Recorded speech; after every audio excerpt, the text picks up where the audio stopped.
The scar on Arya's throat burns in the Siberian cold, a thick ridge of tissue that never healed properly, despite 7 years passing since the night it was made. She runs her fingers over it absently as she crouches in the snow, watching a herd of elk move through the valley below. Her breath creates small clouds in the frigid air, and beside her, 9 wolves wait in perfect stillness for her signal. The 10th wolf, the massive black one with golden eyes that seem to hold entire galaxies of intelligence, stands slightly ahead, his body twice the size of any normal wolf. He's been watching the elk longer than the others, calculating angles and wind direction, and the perfect moment to strike with a precision that goes beyond animal instinct. Arya is 25 years old now, though she stopped counting years after the first winter, when survival became more important than calendars. Time moves differently when you're hunting across frozen tundra with wolves who saved your life, when the only language you speak fluently is howls and growls, and the subtle ear flicks that mean asterisk danger asterisk or asterisk food asterisk or asterisk come closer. You're safe here, asterisk. She wears furs she's killed and skinned herself. Rabbit, fox, deer. Once a bear that had been dying anyway, stitched together with sinew and bone needles, because she remembers that much from before. Before her pack declared her worthless. Before they held her down and slit her throat for the crime of being barren. Before they threw her broken body into the ravine and left her to die alone in the wilderness. Before the massive black wolf found her 3 days later, more dead than alive, and licked her wounds with a tongue that carried healing properties she didn't understand then, and barely understands now. The black wolf's low growl signals the pack to move. Arya shifts her weight, preparing to run.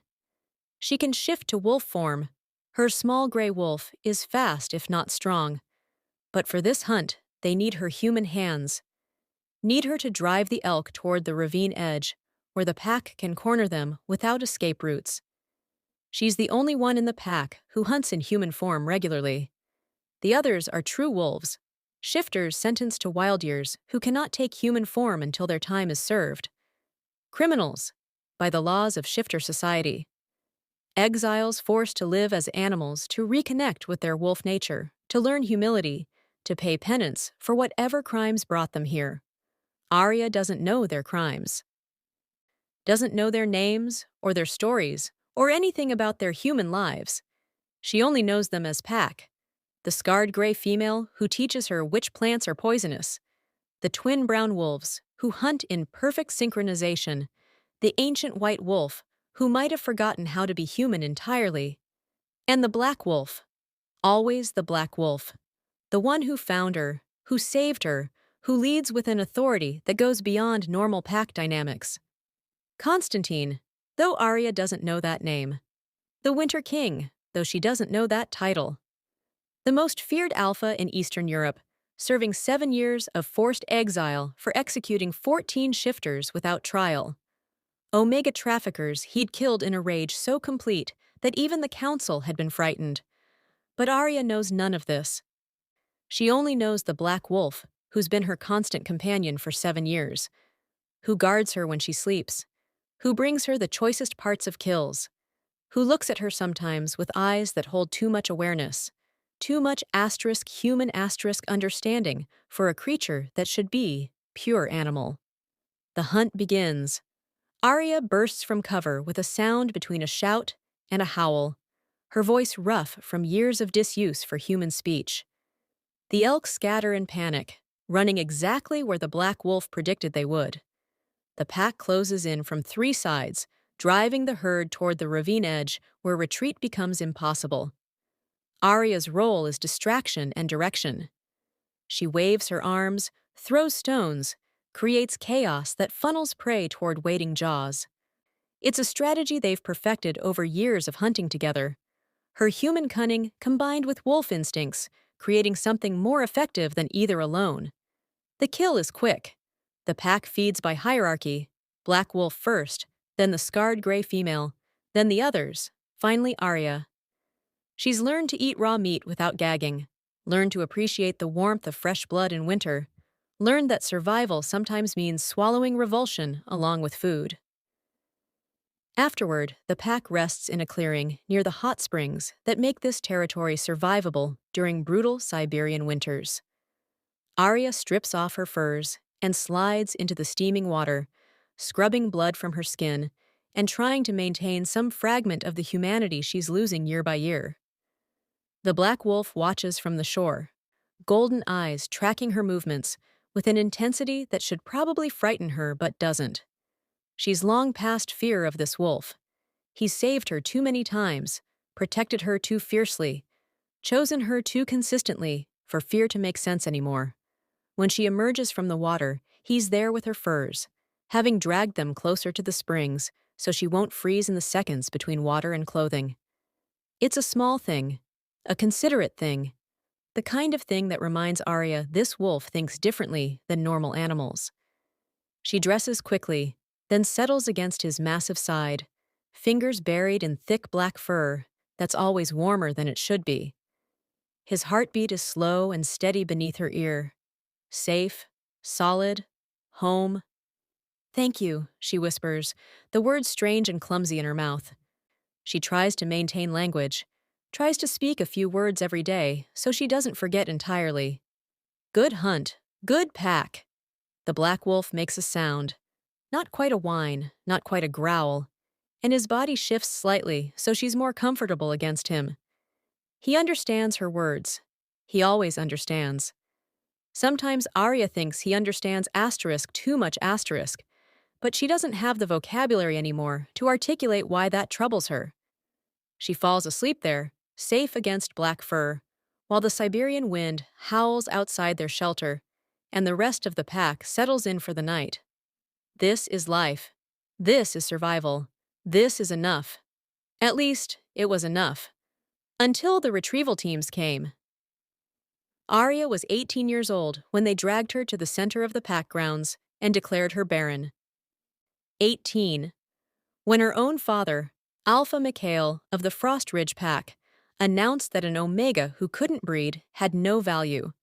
18 when her stepmother suggested the traditional solution for useless pack members, exile or execution. She'd begged, fallen to her knees in front of the entire pack, and begged asterisk for mercy, for another chance, for anything other than what she could see in their eyes. But mercy isn't something Omega-hating packs understand. Her father had mated her mother for politics, endured an Omega mate long enough to produce one daughter, then disposed of his mate the moment she died in childbirth. Arya had inherited her mother's Omega status, had grown up being told she'd be valuable once she could breed strong pups for the pack, had believed that her worth would come with her first heat, her first mating, her first pregnancy. But her first heat never came. 18 years old and still preheat, still unbonded, still useless asterisk. The pack healer examined her and delivered the devastating verdict: malformed ovaries. She would never have a heat, never bond with a mate, never carry pups, never be worth anything to a pack that measured Omega value solely in fertility. "Take her to the ravine," Alpha Mikhail ordered, his voice flat and emotionless. "Make it quick." But they didn't make it quick. Her stepmother, a beta female who'd always hated having an Omega stepdaughter, insisted on doing it personally, insisted on making sure Arya understood exactly why she was dying. "You're worthless," the beta hissed as she held Arya down, as two other pack members pinned her arms. "You eat our food, take up space, contribute nothing. Your mother was useless too, died squeezing out one defective pup. At least she had the decency to die quickly." The knife was silver-edged and sharp. It cut through Arya's throat in one brutal slash that severed everything important: windpipe, blood vessels, the voice she'd been using to scream. Blood poured hot and fast, soaking into snow that turned scarlet beneath her. They threw her into the ravine while she was still conscious, still drowning in her own blood, still aware enough to feel her body hit rocks and branches on the way down. She landed at the bottom in a broken heap, staring up at the gray Siberian sky, and waited to die. It took 3 days. 3 days of bleeding and freezing and drifting in and out of consciousness. 3 days of her wolf trying desperately to heal her, but being too weak, too damaged. 2 asterisk omega asterisk to fix what had been done. 3 days of certain death drawing closer with every shallow breath. On the third day, the black wolf found her. Arya was barely conscious when she heard the footsteps, heard the snuffling as something large investigated the broken body at the bottom of the ravine, felt hot breath on her face, and then, impossibly, a tongue licking her wounds. The pain was excruciating. She tried to pull away but couldn't move, tried to shift to wolf form to defend herself, but her wolf wouldn't respond, tried to scream but had no voice left. The black wolf licked her throat wound for what felt like hours. His saliva burned like fire where it touched torn flesh, and Arya's nervous system interpreted it as fresh injury, as more trauma added to trauma. She passed out from the pain. When she woke again, she was moving. Strong jaws held her carefully by the scruff of her neck, carrying her like a pup. The black wolf was enormous beneath her, his body radiating heat that felt like heaven against her hypothermic skin. He carried her to a den beneath an ancient oak, set her down gently on furs that smelled like wolves she didn't know, and lay down beside her. 9 other wolves watched from the shadows, watching her, watching the black wolf, waiting to see what he'd decided. The black wolf's message was clear. She's pack now. The others accepted it without challenge. Whatever hierarchy governed this pack, the black wolf's word was absolute. Arya drifted in fever dreams for days. The black wolf never left her side, except to hunt. He brought her rabbits that he'd already torn into pieces, small enough for her damaged throat to swallow. He licked her wounds repeatedly, and slowly, impossibly, they started to heal. The wound should have killed her, should have left her voiceless and scarred and broken forever. Instead, it healed into thick scar tissue that ached but functioned. She could breathe, could swallow, could even speak, though her voice was permanently rougher than it had been.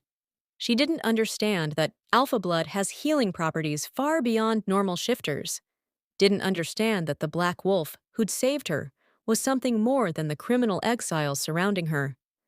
Didn't understand anything except that she'd been thrown away to die, and wolves had saved her. Wild wolves, criminals, exiles living in forced animal form, unable to shift back until their sentences were served. They became her pack, her family. Everything her birth pack should have been, but wasn't. The scarred gray female, Svetlana, though Arya wouldn't learn that name for 7 years, taught her to hunt properly, showed her which animals were safe to take and which would fight back, demonstrated how to read tracks in snow, how to find water under ice, how to survive Siberian winters that killed the unprepared. The twin brown wolves taught her pack coordination, how to move in formation, how to drive prey toward waiting jaws, how to trust that your pack would be where they were supposed to be when you needed them.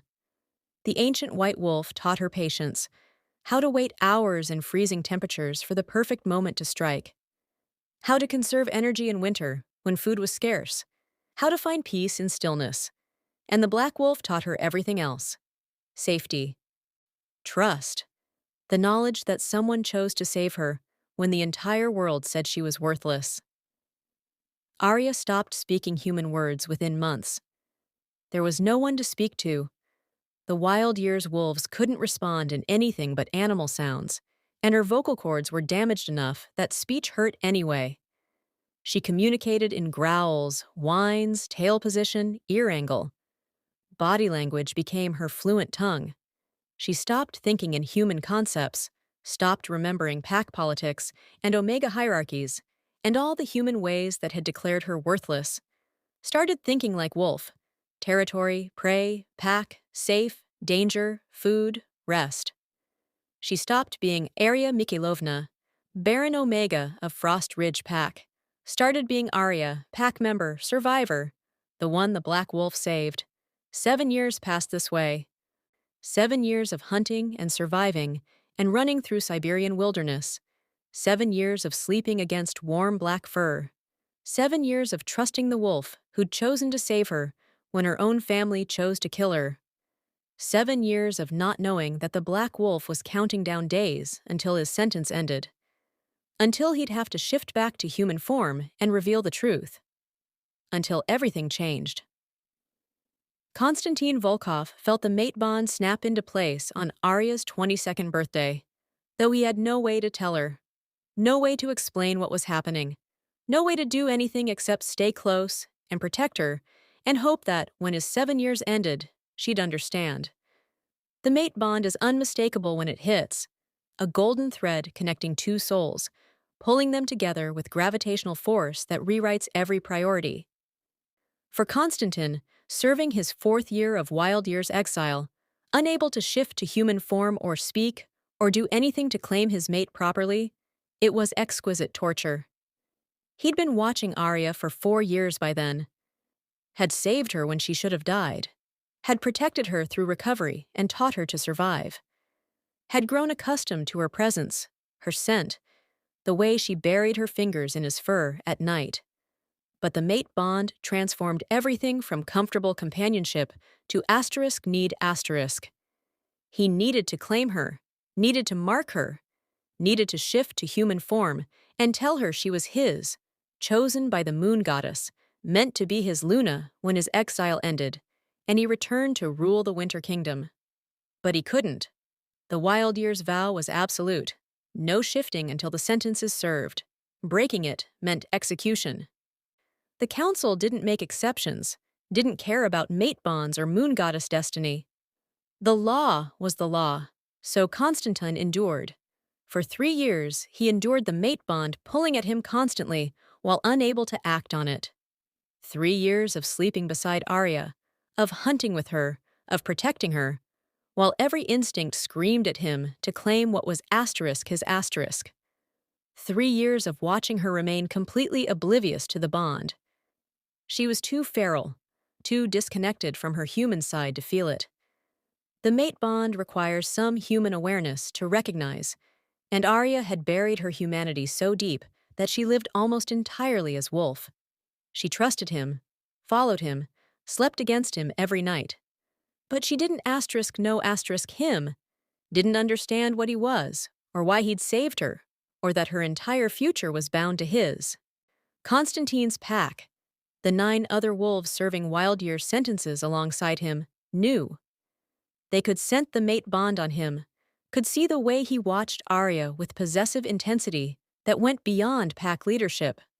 They said nothing because they couldn't, trapped in wolf form like he was, but their knowing gazes suggested opinions about the Winter King being mated to a feral Omega who didn't even know his name. Svetlana was particularly skeptical. The scarred gray female had been sentenced to 10 years for killing her abusive mate. Justified in Konstantin's opinion, though the council disagreed. She'd taken Arya under her wing from the beginning, taught the younger Omega everything about survival.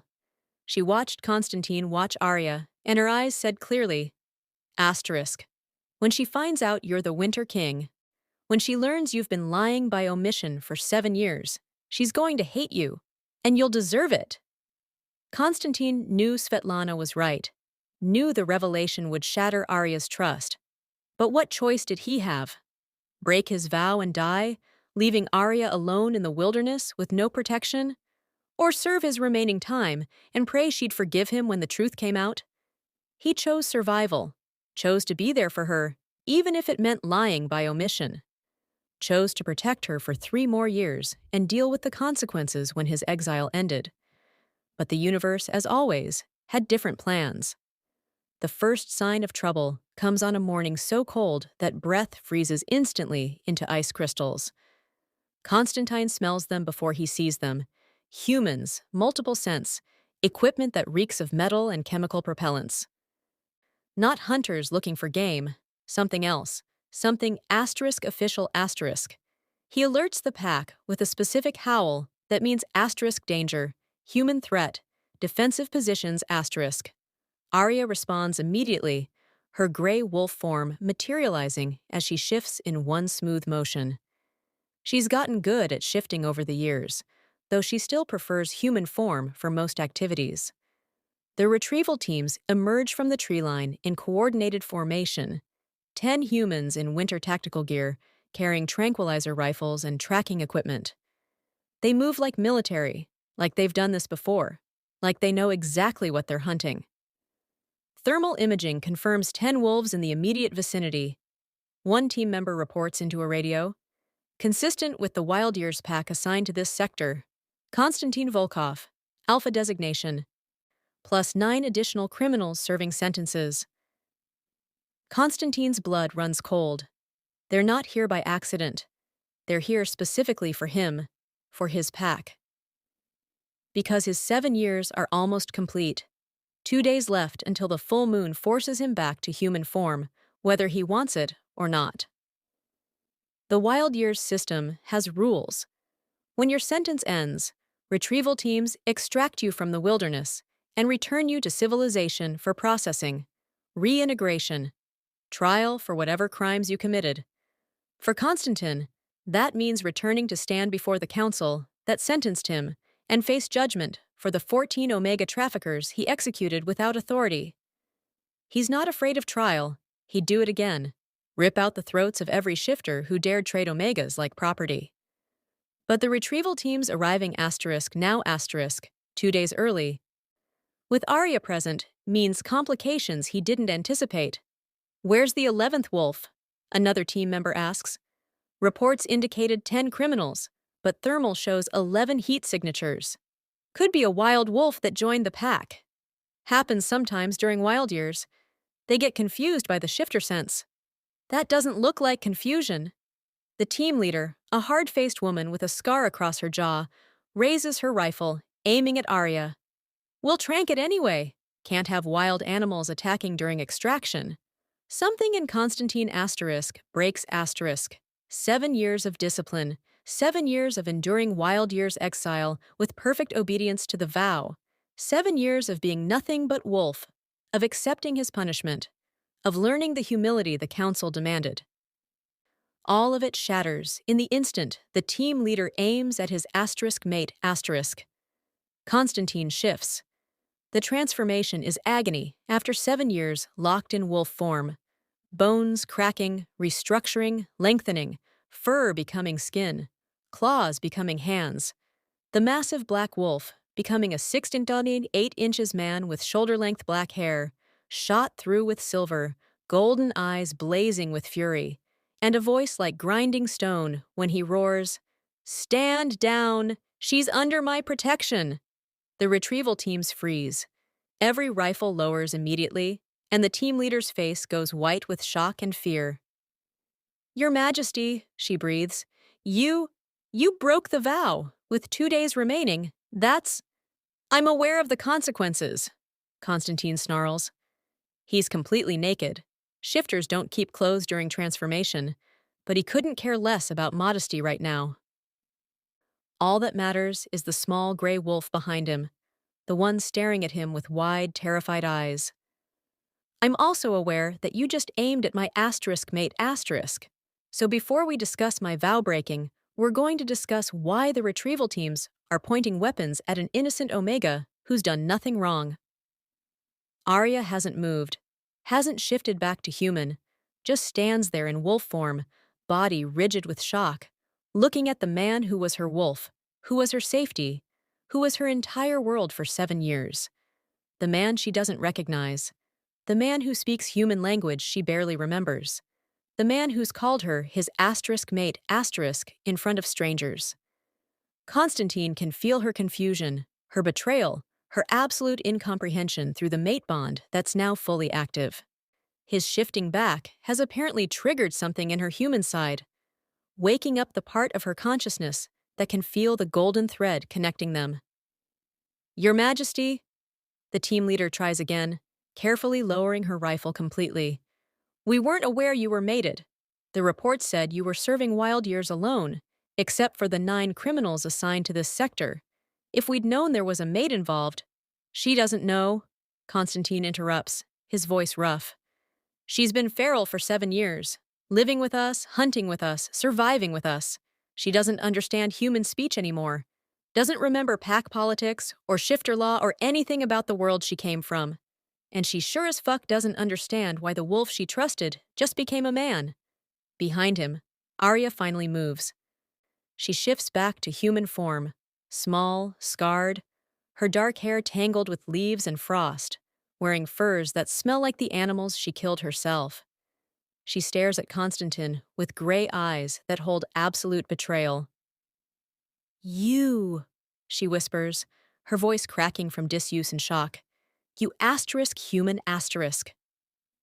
Yes, Constantine says, turning to face her slowly, keeping his movements non-threatening. I'm human. I'm also wolf. Both, Arya. I've always been both. I just couldn't show you the human part until now. Liar! Arya snarls, and the word is vicious despite her damaged vocal cords. Betrayer, not pack, not safe. Liar! She shifts back to wolf form and runs. Constantine moves to follow, but Svetlana, who's also shifted to human form, a scarred woman in her 40s, with gray-streaked hair and furious eyes, steps in his path. Let her go, Svetlana says coldly. You've done enough damage for one day, asterisk your majesty asterisk. She's my mate, Constantine says desperately. She needs to understand. She needs to process that the wolf she's trusted for 7 years has been human all along. Svetlana interrupts. That you've been lying to her by omission every single day. That you're not just some criminal serving time like the rest of us.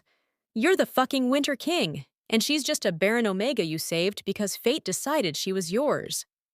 That's not, Constantine starts. Isn't it? Svetlana challenges. Would you have saved her if she wasn't your mate? If the bond hadn't existed? Constantine hesitates.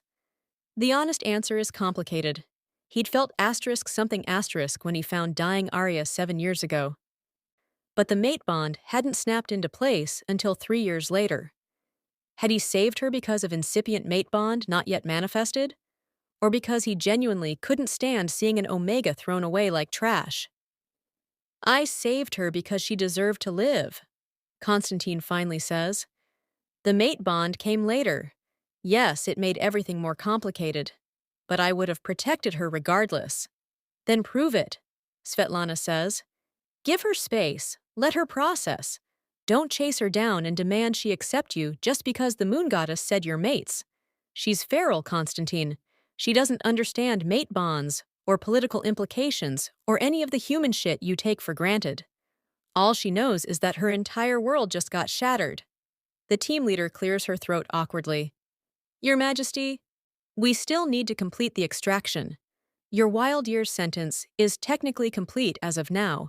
You shifted, which means the vow is fulfilled even if it was 2 days early. We're required to bring you back to the Winter Kingdom for reintegration and sentencing review. I'm not leaving her, Constantine says flatly. Your Majesty, I said I'm not leaving her. His voice drops to something dangerous. My mate is in these woods, terrified and betrayed, and possibly in danger. I'm not abandoning her to return to a kingdom I don't give a fuck about right now. Send word that I'll return when my mate is safe and settled, not before. The team leader looks like she wants to argue, but thinks better of it. You don't argue with Konstantin Volkov when his eyes are doing that thing where they look more wolf than human. I'll relay your decision to the council, she says carefully. But Your Majesty, they won't be pleased. Breaking the Wild Years vow early has consequences.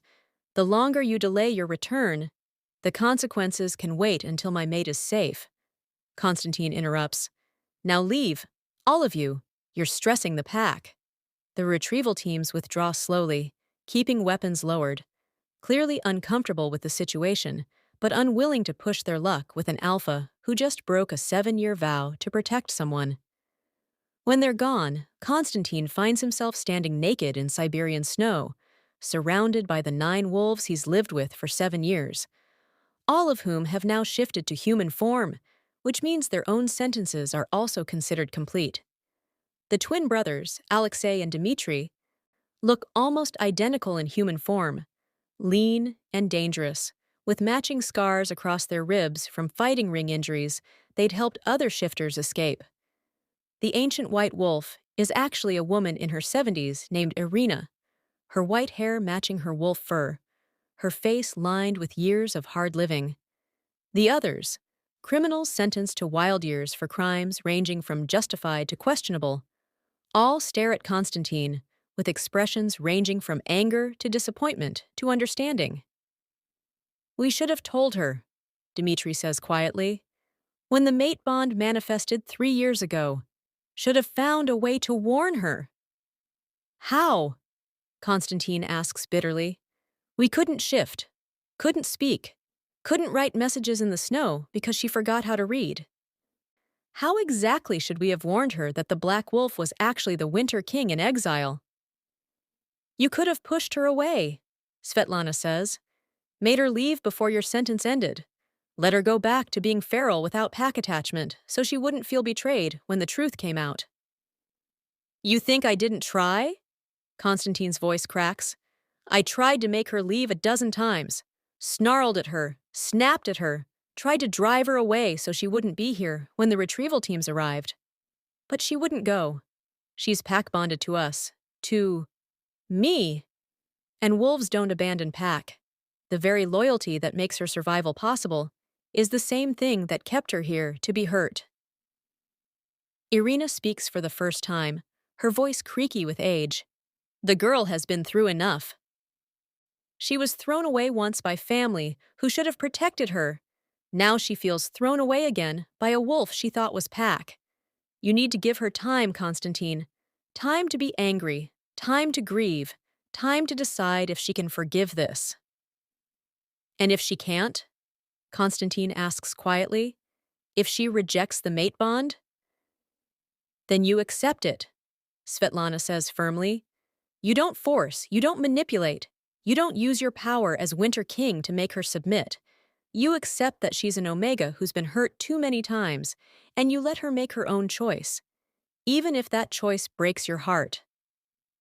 Constantine knows she's right, knows forcing Arya would destroy whatever chance they have at a real relationship, but the mate bond is pulling at him viciously, demanding he find her, protect her, claim her asterisk now asterisk. I need to find her, he says. At least make sure she's safe. These woods are dangerous, and she's upset enough that she might not be thinking clearly. Then go, Alexei says. But go as a wolf. She trusts the Black Wolf, even if she doesn't trust you. Maybe that's enough to start with. Constantine shifts back to wolf form, easier this time, more natural after 7 years, and sets off after Arya's scent trail. He finds her 2 miles away, curled in a ball beneath an overhang of rock, her small gray wolf shaking with distress. He approaches slowly, whining softly to announce his presence. She doesn't run, doesn't attack, just lifts her head and stares at him with eyes that hold so much hurt it physically pains him to see. He lies down a few feet away, giving her space, but staying close enough to protect if danger comes. They stay like that for hours, wolf and wolf, until finally Arya shifts back to human form. Still you? She asks, her voice barely a whisper. Black Wolf, still you? Still me, Constantine confirms, shifting back to human as well. Always me, Arya. The wolf who found you 7 years ago, and the man standing here now, same being, different form. You asterisk knew asterisk, Arya says, and tears start falling down her scarred face. For 3 years, you knew we were mates and said nothing. I couldn't, Constantine says desperately. The Wild Years vow forbade shifting, forbade speech, forbade revealing my human side. Breaking it meant execution. If I'd told you sooner, if I'd shifted early, the retrieval teams would have killed me. And who would protect you then? So you lied, Arya says flatly. I couldn't tell you the truth, Constantine corrects. That's different than lying. I never pretended to be something I wasn't. I just couldn't show you all of what I was. You're asterisk king asterisk, Arya says, the word strange and foreign in her mouth. Winter King, Svetlana said. You're not criminal like others. You're... I am a criminal, Constantine interrupts. I executed 14 shifters without trial. The council sentenced me to 7 years wild to teach me humility, to reconnect me with my wolf, to learn mercy. I'm exactly like the others in that pack, Arya. A criminal serving time. The only difference is that I was also a king before my exile, and I'll be a king again when I return. Don't want king, Arya whispers. Want black wolf, want pack, want. She struggles with words she's forgotten. Want safe, want home. I'm still those things, Constantine says. Still your safety, still your home, still the wolf who saved you. Being a king doesn't change that, Arya. I'm both. Wolf and human, criminal and ruler. The one who found you and the one who loves you. All of it's true. All of it's me. Too much, Arya says, pressing her hands over her ears. Too much human, too much words, too much everything. Constantine shifts back to wolf form and moves closer, pressing his large black body against her small human one. The gesture is familiar. This is how they've slept every night for 7 years. Comfort through physical presence. Arya buries her face in his fur and sobs like she's forgotten how to do it properly, making sounds that are more animal than human. Constantine holds still and lets her grieve, lets her process, lets her feel everything she needs to feel. I won't force you, he says, though he's not sure she can understand human speech in wolf form. When you're ready, if you're ready, we'll figure this out together. But I'm not going anywhere, Arya. Even if you reject the mate bond, even if you never want the human side of me. The black wolf is yours. Always has been. That doesn't change. They stay like that through the night. Omega and Alpha, human and wolf. Mates who don't yet know how to be mates. The Siberian stars wheel overhead, and somewhere in the distance, the rest of the pack hunts and sleeps and lives, giving them space to process the shattered pieces of their world. The next morning, Arya wakes up against black fur that's become so familiar it feels like part of her own body. For a blissful moment, she forgets yesterday happened. Forgets the retrieval teams and the revelation and the man the black wolf became. For one perfect moment, everything is normal. Then Constantine shifts beneath her, his wolf form becoming human, and reality crashes back. Morning, he says quietly. His voice that deep rumble that should be unfamiliar, but somehow isn't. The others caught a deer during the night. There's food if you're hungry. Arya doesn't move from where she's pressed against him. In human form, his body is different. Harder planes, less fur, radiating heat in a way that's both familiar and strange. But his scent is the same. The black wolf's scent, just carried on human skin instead of fur. Still you? She asks again, needing confirmation in the daylight.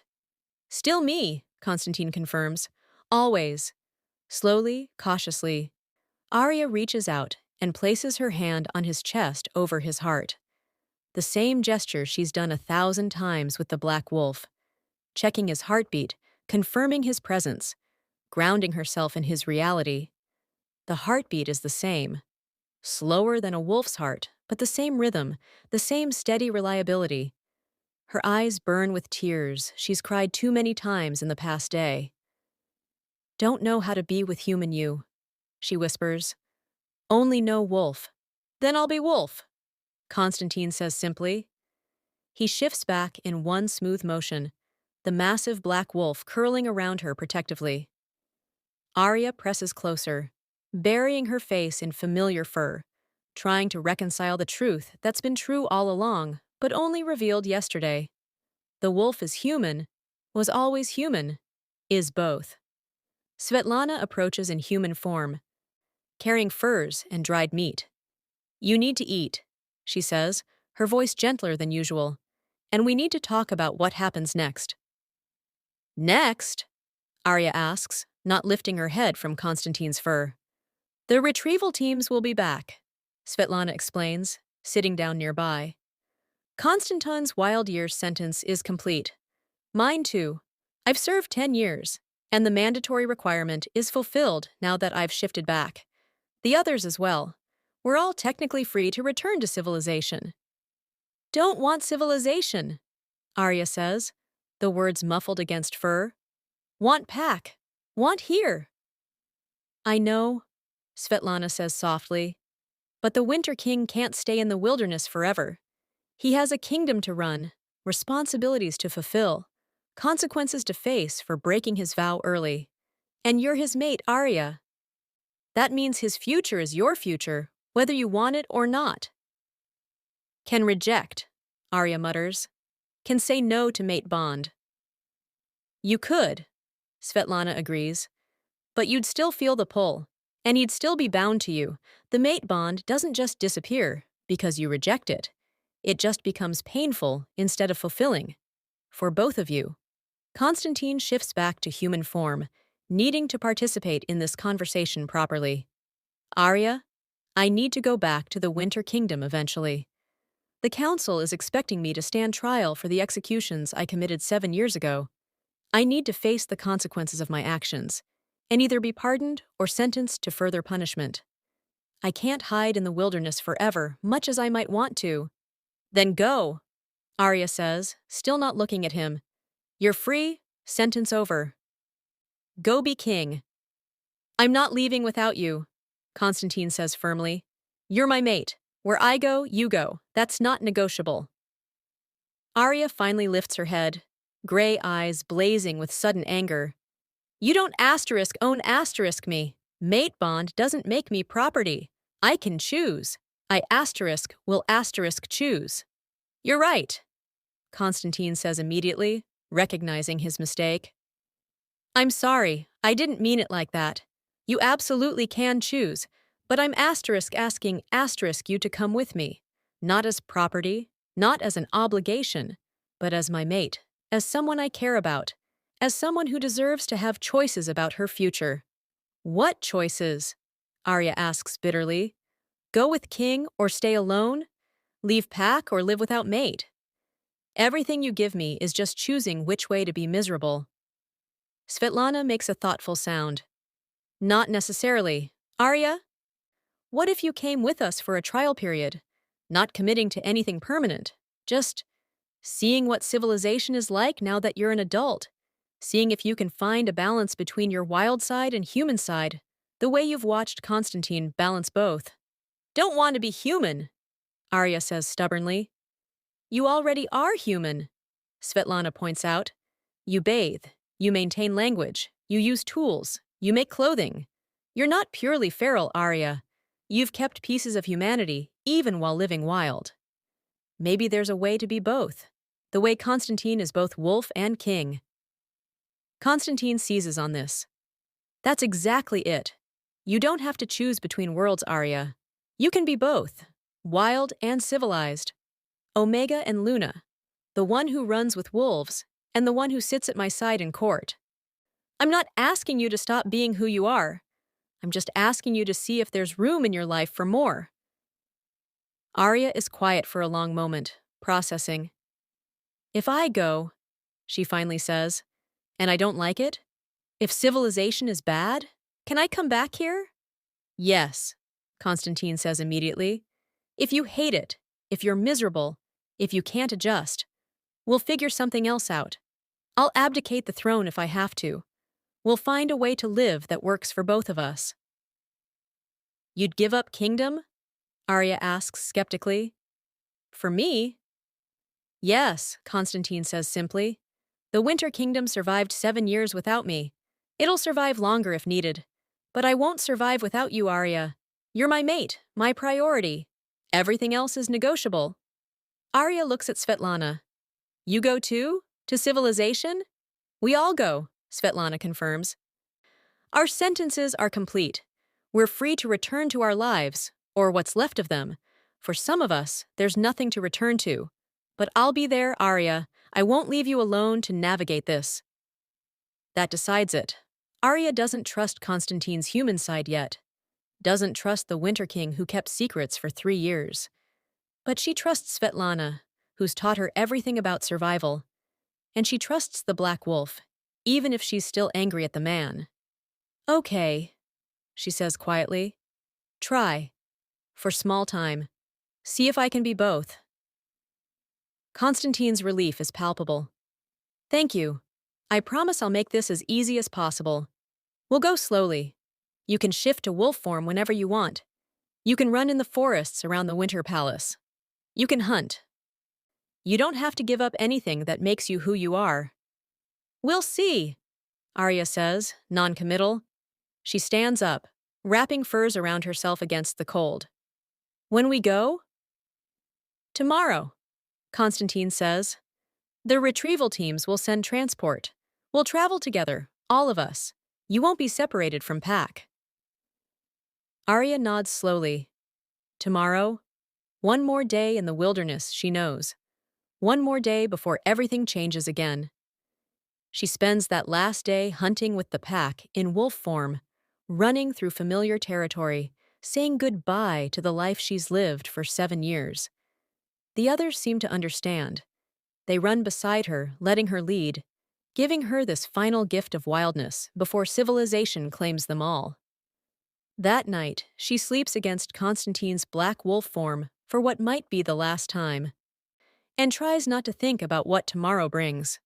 The transport vehicles arrive at dawn, massive all-terrain trucks that can handle Siberian wilderness, heated interiors that feel like summer compared to the frozen landscape. Arya stares at them with deep suspicion, remembering vaguely that she used to ride in vehicles like this, used to be human enough to understand technology. You can shift to wolf form for the journey if you prefer, Constantine offers. He's in human form, wearing clothes the retrieval teams provided. Black pants, black shirt, heavy winter coat that makes him look every inch the king he is. Whatever makes you comfortable. Arya chooses human form because she wants to see where they're going, wants to maintain awareness and control. Svetlana sits beside her in the vehicle, a solid presence that helps calm her instincts, screaming, asterisk trapped, enclosed, wrong asterisk. The journey takes 2 days with overnight stops at way stations. Arya barely sleeps, too anxious about leaving the wilderness and too overwhelmed by human spaces she's forgotten how to navigate. Constantine tries to sit near her, but she keeps Svetlana between them like a buffer, not ready yet to be close to his human side. When they finally arrive at the Winter Kingdom, Arya's first glimpse of the palace makes her want to run back to the woods immediately. It's massive, stone and ice architecture that looks like it grew from the frozen ground, towers reaching toward gray sky, walls that seem designed to intimidate, hundreds of windows, thousands of people based on the sense. Everything about it screams asterisk wrong asterisk to her wolf instincts. It's too much, she whispers, shrinking back against the vehicle seat. Too big, too many humans. We'll take it slowly, Constantine promises. I've had private quarters prepared for you. Away from the main palace, smaller, quieter. You'll have space to adjust. The private quarters turn out to be a cottage on the palace grounds, nestled against the forest edge with direct access to the woods. It's one large room with a fireplace, furs on the floor, minimal furniture. Human enough to be functional, wild enough to feel safe. Svetlana's cottage is next door, Constantine explains as he shows her around. The others are housed nearby. You're not isolated, but you have privacy. And these woods, he gestures to the forest visible through the windows, are your territory.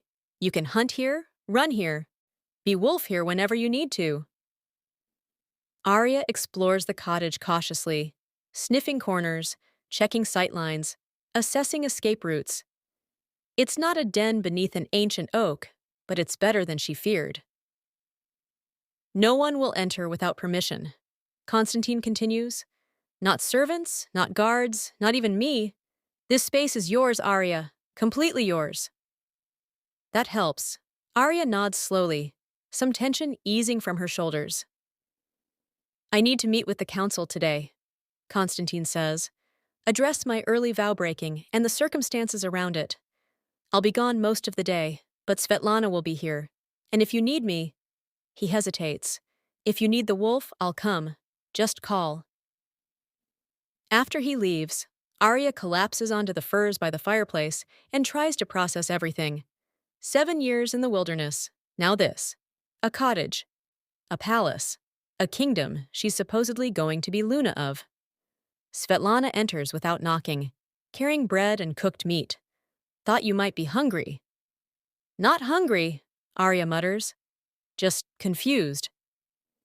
That's reasonable, Svetlana says, sitting down nearby. You went from feral to Lunamate in approximately 48 hours. That's a lot to process. Don't want to be Luna, Arya says. Don't even know what Luna does. Luna is the Alpha's mate and partner, Svetlana explains patiently. She helps rule, supports pack members, settles disputes, represents the kingdom in diplomatic situations. It's a position of power and responsibility. I can't do that, Arya says immediately. I barely remember how to talk. Can't be whatever that is. You don't have to figure it all out today, Svetlana says gently. For now, just focus on adjusting. Learn to be around people again. Remember how to be human. The Luna responsibilities can wait until you're ready, if you're ever ready. Constantine won't force it. Arya wants to believe that. Wants to trust that Constantine meant what he said about letting her choose. But trust is hard when you've been betrayed by everyone who should have protected you. She spends the first week barely leaving the cottage. Svetlana brings food. The woods behind the cottage become her sanctuary. She hunts there daily in wolf form, running until exhaustion makes thought impossible. Constantine visits every evening, sometimes as a man, sometimes as wolf, never pushing, just being present. Slowly, incrementally, Arya starts to adjust. She learns that hot water comes from taps, that soft beds are actually comfortable once you get used to them, that cooked food tastes better than she remembered. She starts wearing the clothes left in her cottage, simple dresses and tunics that don't restrict movement. She even tolerates boots on the coldest days. Svetlana teaches her to be human again in small increments. How to use utensils without feeling ridiculous. How to braid her hair. How to read basic words that help her navigate the palace grounds. How to speak in complete sentences instead of fragmented phrases. You're doing well, Svetlana says one afternoon, 2 weeks after arriving. Better than I expected, honestly. Still hate it, Arya mutters, struggling with a particularly stubborn braid. You hate parts of it, Svetlana corrects. But you like other parts. You like the hot water. You like having clean clothes. You like not being constantly cold and hungry. You're just not ready to admit it yet. Arya scowls, but doesn't argue because Svetlana is right. Constantine visits every evening like a clockwork. Sometimes he's in human form, dressed in casual clothes that make him look less king and more just asterisk man asterisk. He'll sit by the fire and tell her about his day. Council meetings, diplomatic correspondence, the boring bureaucracy of ruling. He never expects her to respond, just talks, his voice a low rumble that soothes something anxious in her chest. Other times he arrives as the Black Wolf, and those nights are easier. Arya can curl against familiar fur and pretend nothing has changed, can pretend they're still in the Siberian wilderness where everything made sense. I miss it, she admits one night, her face buried in his fur. Miss the den, miss hunting together. Miss when everything was simple.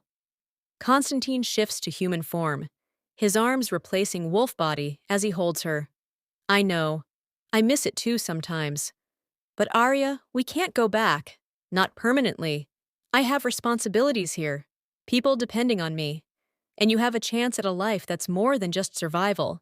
You can have comfort, safety, purpose beyond hunting and enduring winter. What if I don't want that? Arya asks. What if I just want to be wolf? Then we'll figure something out, Constantine says. But give it a real chance first. Give yourself time to remember what it means to be human. You might surprise yourself. The breakthrough comes 3 weeks after arriving, when young Omega approaches Arya in the palace gardens. The girl is maybe 16, visibly nervous, wringing her hands as she approaches where Arya sits beneath a tree. Luna Snow? She asks hesitantly. Not Luna, Arya corrects immediately. Just Arya. Oh, sorry, I heard you lived wild for 7 years, that you survived on your own. And I wanted to ask, the girl's voice drops, how did you learn to be strong? I'm Omega too, and everyone treats me like I'm breakable, like I'm worthless. But you're not breakable. How? Arya stares at this girl, seeing herself 7 years ago, seeing the Omega who was told she was worthless, who believed it, who let herself be thrown away because she didn't know her own value. You're not worthless, Arya says firmly, the words coming easier than they have in weeks. Pack tells you that because it's easier to control Omegas, who believe they're weak. But it's a lie. You're strong. You survive things that would break others. You endure. That's strength. The girl's eyes fill with tears. But I can't fight like betas. Can't lead like alphas. What's the point of being strong if you can't do anything with it? Strength isn't just fighting, Arya says, thinking about 7 Siberian winters, about healing from a slit throat, about learning to hunt and survive and live when everyone said she should die. Strength is surviving when they tell you you're nothing. Strength is choosing to keep going when they throw you away. Strength is proving them wrong just by being alive. The girl wipes her eyes. Thank you. I needed to hear that. After she leaves, Arya sits there thinking about the young Omega who needed to hear that she had value, thinking about how many other Omegas might need the same message, thinking about how living wild taught her strength that most pack-raised Omegas never learn. That evening, when Constantine visits, Arya makes a decision. I want to stay, she says abruptly. Not forever, maybe, but longer. Want to try this human thing properly? Constantine's face lights up with hope. Yeah? Yeah, Arya confirms. But on conditions. I keep cottage, keep access to woods. Don't have to do Luna things until I'm ready. And you, she hesitates, you be patient. With my words, my mistakes, my not knowing things. Be patient like Black Wolf was patient. I can do that, Constantine says immediately. All of it, whatever you need. And you teach me, Arya adds. Teach me to be human again, to be Luna eventually, if I decide that's what I want. But teach me right, not just do this. Be that. Teach me asterisk why asterisk. I will, Constantine promises. We'll take it as slowly as you need. And Arya, thank you for giving this a chance, for giving asterisk us asterisk a chance. Arya doesn't respond with words. Instead, she reaches out and places her hand on his chest over his heart. That gesture of trust she's been doing since they were just Omega and Wolf in the wilderness. The heartbeat is the same. Human or wolf, king or exile, it's the same heartbeat, the same safety, the same home. Maybe she can learn to trust this human side after all. Asterisk asterisk, Part 7. The Trial, asterisk asterisk. 4 weeks after arriving at the Winter Kingdom, Constantine stands trial before the Grand Council for the crime of executing 14 Omega traffickers without authority. Arya attends despite her anxiety about crowds and formal settings, because Svetlana convinced her that supporting her mate during trial is important. She sits in the gallery wearing a simple gray dress that Svetlana helped her choose, her dark hair braided in a style that makes her look more Luna and less feral. The council chamber is massive. Stone walls, high ceilings, rows of seats filled with important-looking shifters who all stare at Constantine with varying degrees of judgment.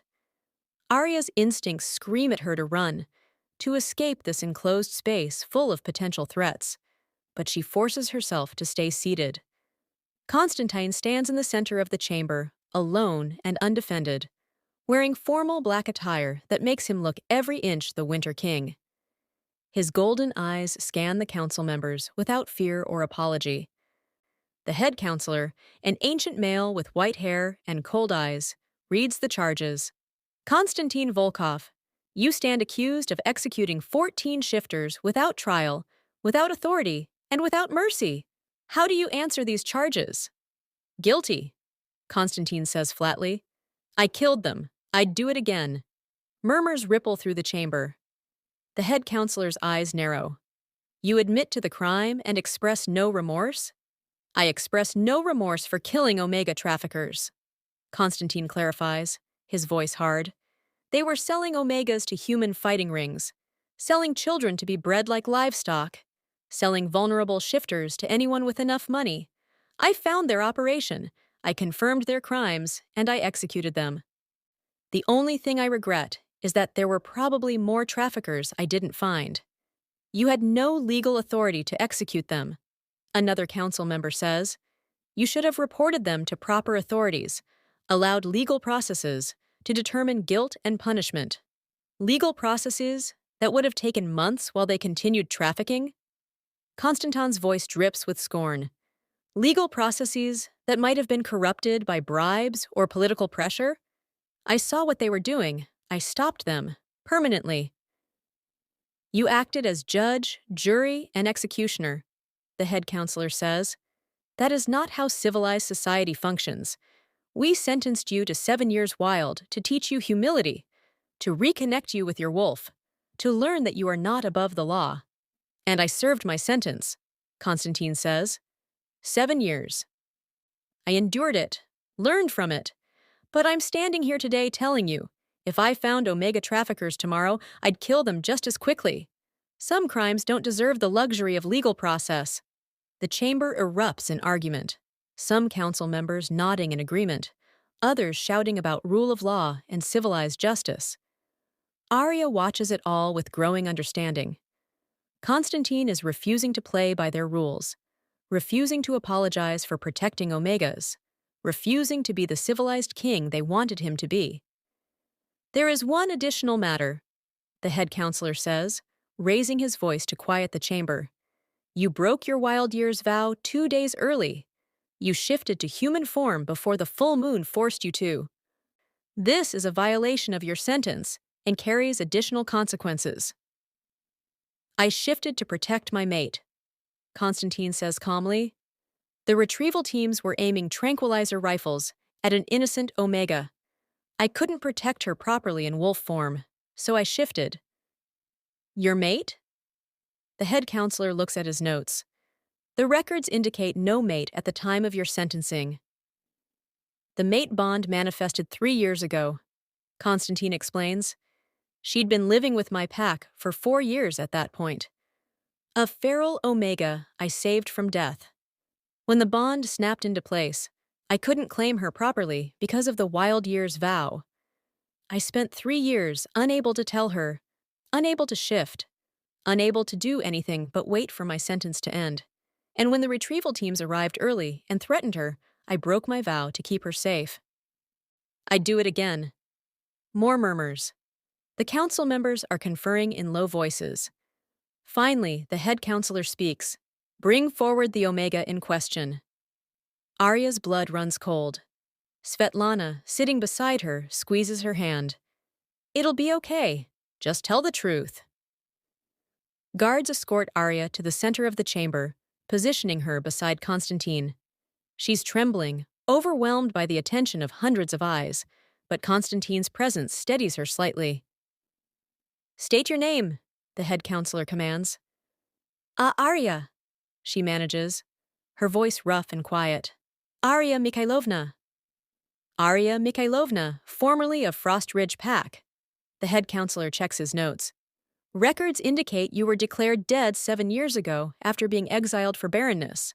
Not dead, Arya says, her hands clenched into fists. They cut my throat and threw me in ravine. Black Wolf found me, saved me, been with Pack ever since. By Black Wolf, you mean Konstantin Volkov? Yes, him. He saved me when my pack tried to kill me. And you've been living feral in Siberian wilderness for 7 years? Yes. Can you explain the nature of your relationship with the accused? Arya struggles to find words. He's Pack. He's mate. He's the one who chose me when everyone else threw me away. She looks at Constantine. He's home.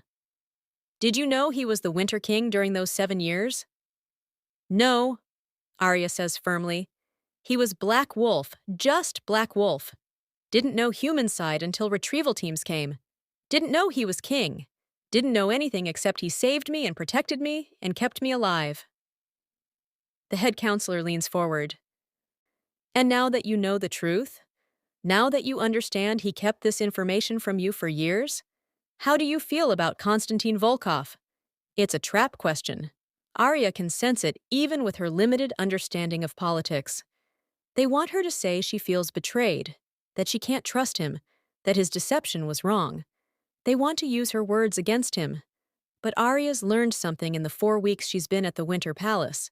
She's learned that Konstantin is both wolf and man, criminal and king, protector and partner. She's learned that he's patient when she struggles with words, gentle when she's overwhelmed, present when she needs him. She's learned that the Black Wolf and the Winter King are the same being, and both of them chose her. I feel like he saved my life, Arya says clearly, her voice stronger now. My birth pack tried to kill me for being Baron Omega, said I was worthless, slit my throat and left me to die. But Konstantin, Black Wolf, he found me, healed me with his alpha blood, gave me pack and purpose and life. For 7 years, he kept me safe and taught me to survive and never made me feel worthless. Never asked for anything in return, just protected me. She takes a breath.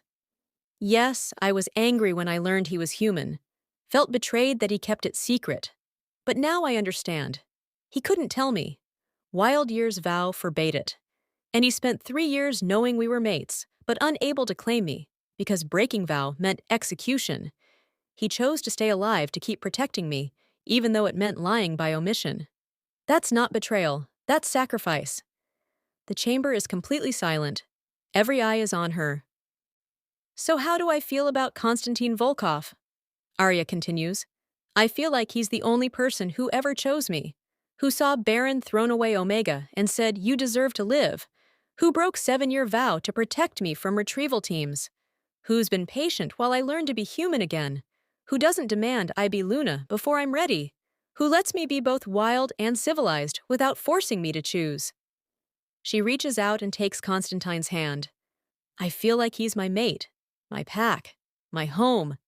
And if this council wants to punish him for protecting Omegas, for killing traffickers or breaking vows to keep me safe, then you're wrong, you're all wrong, because everything he did to protect people who society said were worthless, just like me. Konstantin's hand tightens around hers, and when Arya looks at him, his golden eyes are blazing with pride and love, and something that makes her chest ache. The head counselor clears his throat. Very well. The council will deliberate and deliver a verdict tomorrow. Both of you are dismissed. As guards escort them from the chamber, Konstantin leans close and whispers, That was incredible. You were incredible. Just told truth, Arya mutters, but she's glowing from his praise. Outside the chamber, Svetlana is waiting with the other pack members, all of them grinning. You destroyed them, Svetlana says, pulling Arya into a fierce hug. Walked into that chamber as nervous Omega and walked out as Luna. That was masterful. Wasn't trying to be Luna, Arya protests. Just didn't want them to punish Konstantin for protecting me. That's exactly what a Luna does, Svetlana says. Protects her mate. Defends her pack. Speaks truth to power. You're more Luna than you realize, Arya. The verdict comes the next day. Konstantin is officially pardoned for the Omega trafficker executions due to extenuating circumstances and clear evidence that his actions saved lives. The early vow breaking is forgiven due to mate protection being considered a legitimate emergency under shifter law. He's free, officially, completely free, to resume ruling the Winter Kingdom without probation or restrictions. That night, Konstantin comes to Arya's cottage in human form, carrying a small box. I have something for you. Arya eyes the box suspiciously. What is it? A choice, Konstantin says, opening the box to reveal a silver necklace with a wolf pendant. In shifter culture, this is how an alpha formally asks an omega to be his Luna. If you accept it, You're agreeing to be my mate publicly, to rule beside me, to take on all the responsibilities and privileges of being Luna of the Winter Kingdom. He closes the box. But if you're not ready, if you want more time, or if you want to reject the bond entirely, that's okay too. This is your choice, Arya, completely yours. Arya stares at the closed box. 4 weeks ago, she was feral Omega living in Siberian wilderness. Now she's being offered Luna position in one of the most powerful kingdoms in shifter society. What if I say no? She asks quietly. Then I'll wait, Constantine says simply. I'll keep waiting until you're ready, if you're ever ready. And if you're never ready, if you decide you'd rather reject the bond and live separately, I'll accept that too. Loving you means respecting your choices, Arya. All of them. But you want me to say yes, Arya observes. Yes, Constantine admits. I want you beside me, want you as my Luna, want to build a life together that honors both our natures, wild and civilized, wolf and human. But wanting something doesn't mean forcing it. Your choice is more important than my wants. Arya thinks about the young Omega who asked her how to be strong. Thinks about all the other Omegas in this kingdom who probably need to hear that they have value. Thinks about Constantine, who killed traffickers because he believed Omegas deserved protection, who served 7 years in exile without complaint, who broke his vow to save her. She thinks about the Black Wolf, who found her dying in a ravine and chose to save her. About 7 years of safety and pack and home. About learning to trust again after being thrown away. I have conditions, she says finally. Name them. I keep cottage, keep woods, get to be wolf whenever I need to be. Don't have to wear fancy dresses or go to boring meetings or do Luna things that feel wrong. You be patient when I forget words or don't understand politics or make mistakes. And, she hesitates, you don't stop being Black Wolf. Don't become only king. Stay both. I can do all of that, Constantine says immediately. Anything else? Yes, Arya says, looking him directly in the eyes. You trust me. Trust that I know what I can handle. Trust that I'll ask for help when I need it. Trust that Omega, who lived feral for 7 years, is strong enough to be Luna, even if she does it differently than other Lunas. Constantine's smile is radiant. I trust you completely. You're the strongest person I've ever met, Arya. You survived things that would destroy most shifters. If anyone can redefine what it means to be Luna, it's you. Arya reaches out and opens the box, taking out the silver necklace. Then yes, I'll be your Luna, your mate, your partner. But I'll do it my way. I wouldn't want it any other way, Constantine says. And when he fastens the necklace around her throat, right over the scar that never healed properly, it feels like coming home. Asterisk asterisk. Part 8. Luna of the Wild asterisk asterisk. 6 months after accepting the Luna necklace, Arya has transformed the Winter Kingdom in ways no one expected. She refuses to hold court in the traditional way, sitting on a throne beside Constantine, judging disputes and issuing decrees. Instead, she creates Luna's Hours, where any Omega can approach her in her cottage or in the woods, speak freely without fear of judgment or hierarchy. Young Omegas come with questions about their worth. Adult Omegas come with stories of abuse. Elders come seeking advice on teaching younger generations. Arya listens to all of them, and her advice is always the same. You're not worthless, you're strong, survival is strength. Don't let anyone tell you otherwise. She trains Omegas in wilderness survival, teaching them to hunt, track, fight, live independently if they need to escape bad situations. The council objects at first. Omegas shouldn't be taught violence, but Constantine shuts down the complaints with a simple statement. My Luna decides what Omegas need. If you have concerns, take them up with her. No one takes their concerns to Arya, because they're all terrified of the feral Omega who speaks bluntly and doesn't care about politics. Arya also changes Luna fashion. She wears simple tunics and pants instead of elaborate dresses, goes barefoot whenever possible, keeps her hair wild and unbound, runs through the palace grounds in wolf form regularly, scandalizing traditionalists who think Lunas should be refined and civilized. "You're making enemies," Svetlana warns one afternoon as they watch young Omegas practice tracking.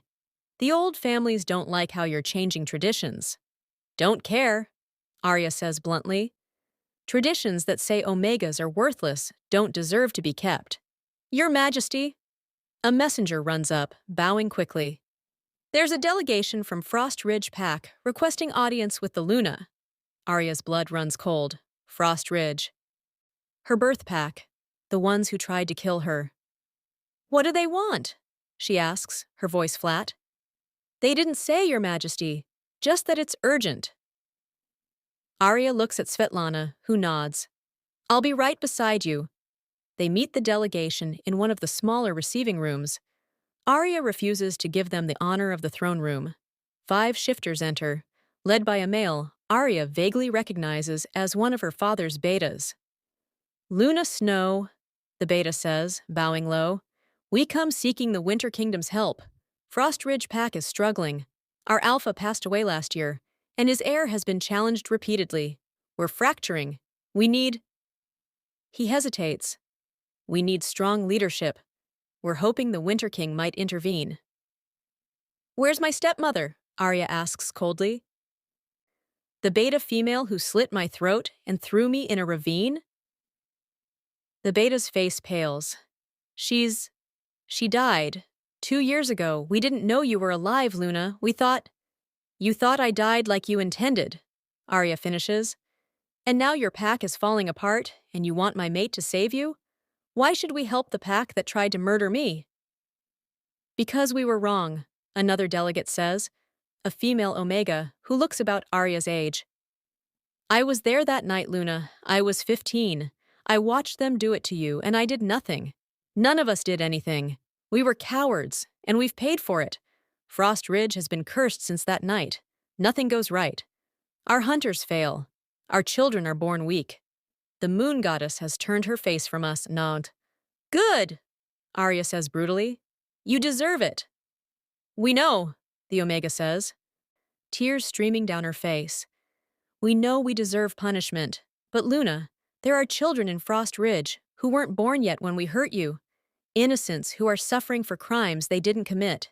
Please, we're not asking for forgiveness. We're asking for mercy we don't deserve." Arya wants to refuse, wants to let Frost Ridge crumble and disappear, wants them to suffer the way they made her suffer. But she thinks about the young Omegas who come to her Luna's hours, looking for hope.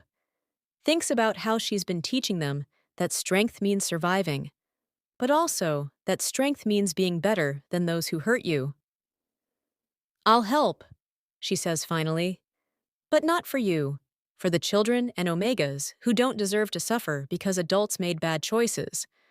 Constantine," she looks at her mate, "can we send aid? Food, supplies, maybe a temporary alpha to stabilize things?" "We can," Constantine confirms, "if that's what you want." "It is," Arya says. She turns back to the delegates. "But understand, I'm not doing this because you deserve it. I'm doing it because I'm better than you were. Because I won't abandon children the way you abandoned me. But Frost Ridge Pack owes the Winter Kingdom a debt now. And if I ever hear that you're mistreating Omegas, if I ever hear that you're declaring anyone worthless, I'll come back there myself and tear apart everyone responsible. Do you understand?" They understand. They bow and thank her profusely and leave promising to reform their ways. After they're gone, Constantine pulls Arya into his arms. "That was incredibly generous and incredibly Luna-like." "Felt awful," Arya mutters against his chest. "Wanted to tell them to suffer." "But you didn't," Constantine says. "You chose mercy over revenge. That's strength, Arya. Real strength." That night, Arya runs in the woods in wolf form for hours, working out the complicated feelings about helping the pack that tried to kill her. Constantine runs beside her as the Black Wolf, and together they chase prey and howl at the moon, and remember what it was like when everything was simple. Later, back in her cottage, tangled together in furs by the fireplace, Arya asks, "Do you ever regret it? Mating with feral Omega instead of proper Luna?" Constantine shifts to human form so he can answer properly. "Never. Not once. You're exactly the Luna the Winter Kingdom needed, Arya. You're changing things for the better, teaching Omegas to be strong, reforming traditions that needed reforming, showing everyone that Luna doesn't have to mean refined and civilized. You can be wild and powerful simultaneously." "I'm not good at politics," Arya points out. "You're better at them than you think," Constantine says. "You just do politics differently. You speak truth instead of playing games. You prioritize people over appearances. You make decisions based on what's right rather than what's traditional. That's exactly the kind of leadership this kingdom needs." Arya is quiet for a moment, then, "I'm glad Black Wolf found me. Glad you saved me. Glad we're both—" "Both?" Constantine asks. "Both wild and civilized," Arya clarifies. "Both wolf and human. Both feral Omega and Luna. Both who I was and who I'm becoming. You taught me I don't have to choose. Can be all of it." "You taught me the same thing," Constantine says softly. "For 7 years before you, I thought I had to be either king or wolf, either civilized ruler or wild animal. But you showed me I'm both. That being both makes me better at each. They fall asleep like that. Luna and King, Omega and Alpha, two beings who were thrown away by the world and found each other in Siberian wilderness. Two beings who learned that strength isn't choosing between natures, but integrating them. In the morning, Arya will hold Luna's hours and teach young Omegas about their worth. We'll run through the woods in wolf form and return smelling of pine and freedom. We'll sit beside Constantine in council meetings and speak blunt truths that make politicians uncomfortable. We'll be exactly who she is, feral and civilized, wild and Luna. Omega, who survived and thrived and remade herself into something the world never expected. The scar on her throat, that permanent reminder of the night she should have died, has become a symbol in the Winter Kingdom. Omegas touch it gently when they approach her, recognizing it as proof that you can survive being thrown away. That barren doesn't mean worthless, that the things that should break you can become sources of strength. And every night, without fail, the Winter King becomes the Black Wolf and sleeps beside his mate, because some things from those 7 years in the wilderness are too precious to leave behind. Some things, like trust and safety and home, are worth keeping forever. Asterisk asterisk. Epilogue. 7 years later. Asterisk asterisk. Arya stands at the edge of the forest behind the palace, watching her 5-year-old daughter, Katya, with her mother's dark hair and her father's golden eyes, teach a young Omega boy how to track rabbits in the snow. "See here?" Katya says seriously, pointing at prints in the snow. "Front paws small, back paws big. That's rabbit. And here," she points to disturbed snow, "this is where rabbit stop to eat. Means rabbit is close."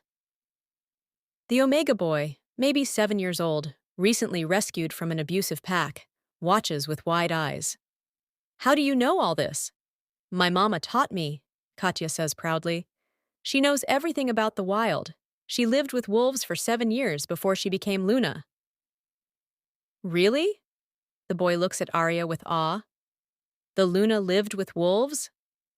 "Really," Arya confirms, approaching them.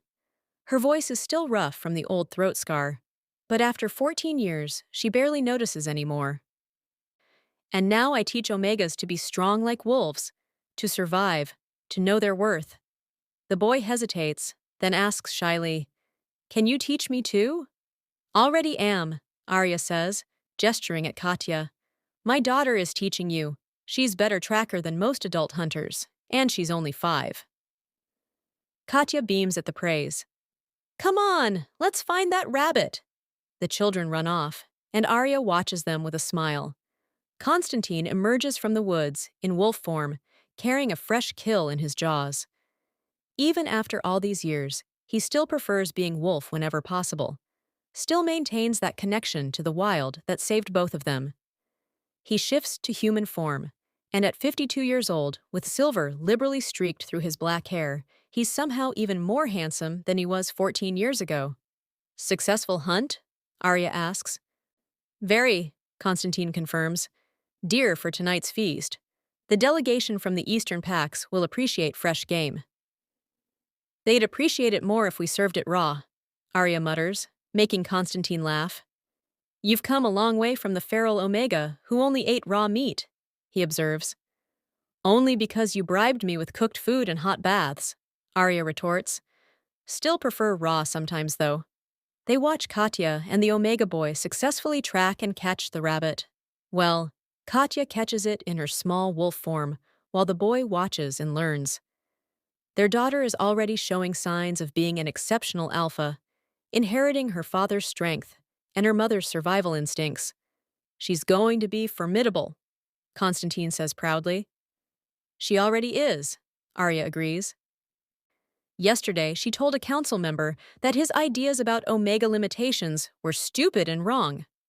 Constantine grins. That's my girl, takes after her mother. Over the past 7 years since becoming Luna, Arya has transformed the Winter Kingdom's approach to Omegas. She's established safe houses for Omegas escaping abusive packs, created training programs that teach wilderness survival, self-defense, and independence, reformed laws that treated Omegas as property or lesser beings.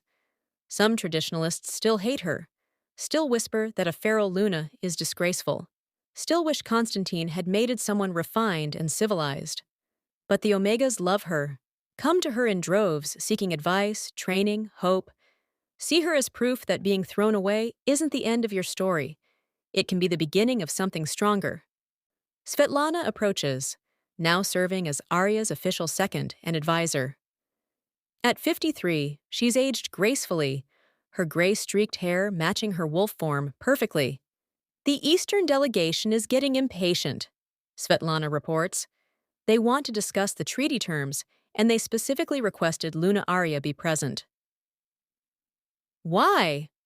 Arya asks suspiciously. I'm terrible at treaty negotiations. Because you speak truth without political games, Svetlana says. They trust you more than they trust traditional diplomats. Besides, the Eastern Pax have large Omega populations. They want to hear about your Omega reforms directly from you.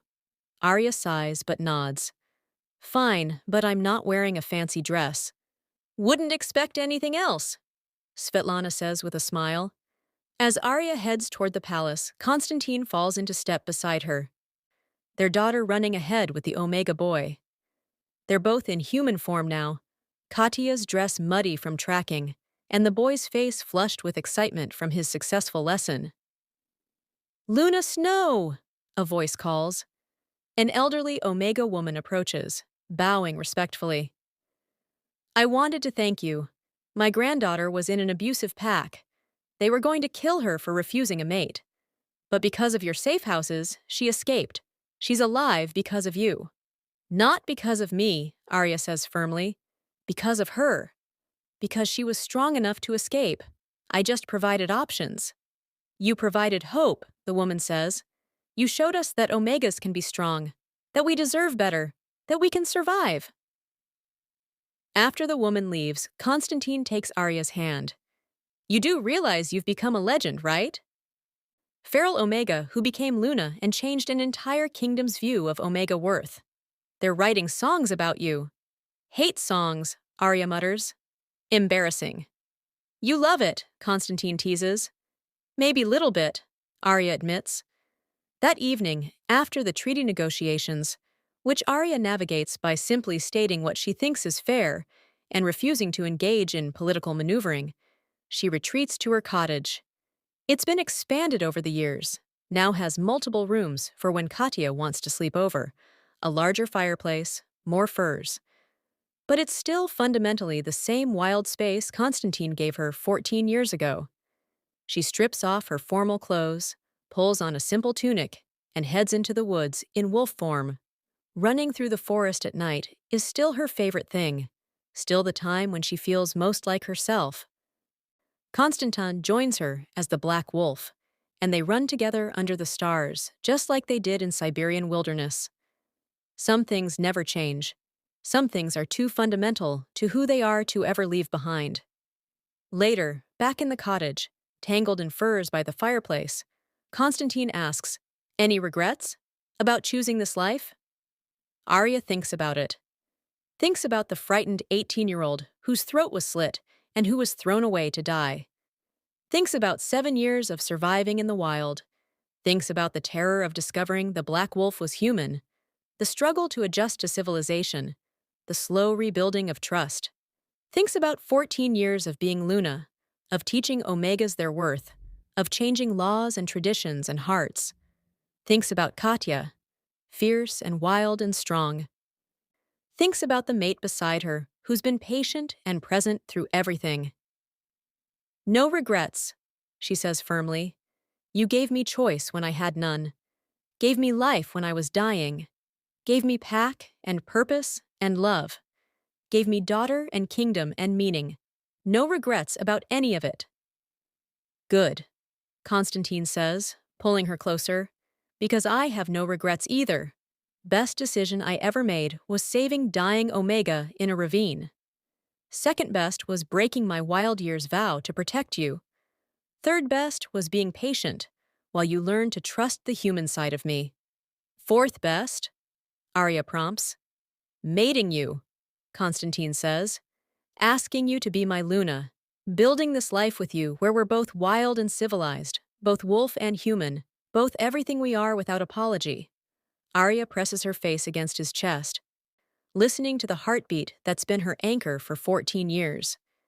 The same heartbeat whether he's wolf or man. The same steady rhythm that means safety and home. "Love you," she whispers.